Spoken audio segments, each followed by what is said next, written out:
For today's video, magluluto po tayo ng garlic pepper chicken. Bali, gumamit po ako dyan ng tatlong buong bawang mga kaluto at siya po yung una nating priprituhin at tinadtad ko na po yan mga kaluto. So yan, ilalagay na po natin yung ating tinadtad na bawang mga kaluto at halu-haluin din natin yan para hindi po siya manikit at hanggang sa mag golden brown na po siya ay pwede na po nating hanguin mga kaluto. Bali nasa medium fire lang po yung ating pagluluto ng ating bawang. Yan po mga kaluto, luto na po siya. Pwede na po nating hanguin yung ating bawang mga kaluto. So yan mga kaluto, nahango natin lahat yung ating bawang. Isunod naman nating iprito yung ating marinade na chicken breast mga kaluto. Bali naglagay po ako dyan ng oyster sauce at saka soy sauce mga kaluto at yung ating powdered paminta at yung ating brown sugar mga kaluto. Bali yung ating soy sauce ay half cup lamang po ang aking linagay.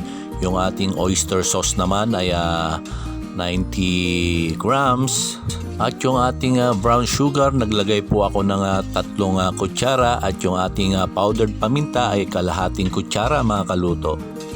Bali, marinated po ito ng 11 hours bago ko po siya linuto mga kaluto. Yan, prituhin lang din po natin ng prituhin hanggang sa lumabas po yung katas niya. Yan po, lumabas na po yung katas niya at iyan po ang magluluto sa ating manok. Yung kanyang katas, papatuyuan po natin yan mga kaluto. Yan, medyo tuyo-tuyo na po siya mga kaluto at maya-maya lang ay pwede na natin siyang hanguin mga kaluto. Bali itong linuluto kong garlic pepper chicken ay babaunin namin ng aking anak sa kanyang school. Meron po kasi magaganap na agape sa kanilang school, so may kanya-kanyang baon po ang bawat isa. So yan mga kaluto, bali unti nang nanunuyo yung ating manok at maya-maya lang po ay okay na po ito. Hahanguin na po natin at isusunod naman natin yung ating gravy. So okay na, pwede na natin isunod yung ating gravy. Maglalagay po tayo dyan ng 1/4 butter. Tunawin lang po natin at isunod po natin dyan yung na-slice na po na mushroom mga kaluto. Isang can po yan mga kaluto yung aking linagay. Halo-haloin lang din po natin at ang ihahalo po natin dyan ay hindi po flour, hindi po cornstarch, kundi crispy fry ang gagamitin natin mga kaluto. Bali naglagay po ako dyan ng kalahati niyan, yung supot na yan mga kaluto. Ang lahat pong nabanggit na aking linagay na sangkap ay pwede nyo pong i-adjust, nasa sa inyo na po yan mga kaluto. Kapag natunaw na po yung ating crispy fry mga kaluto, yan, maglalagay na po tayo ng tubig. Yung linagay kong tubig, tinansya ko na lang po. At dyan na po kayo babase kung gaano ka lapot o thick yung gusto nyong gravy mga kaluto.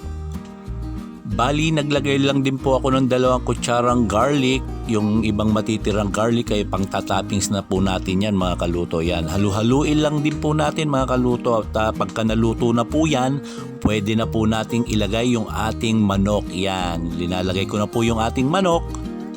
Yung aking chicken pala mga kaluto ay 3 pirasong medium size na breast mga kaluto. Yan, haluin lang po ng haluin mga kaluto hanggang sa ito po ay kumulo. At pagkatapos po kumulo ay pwede na po nating tikman mga kaluto. Yan, kumukulo na siya mga kaluto. Ay, ang bango naman. Promise mga kaluto, nakakagutom yung kanyang amoy. Luto na po ito mga kaluto, ating tikman.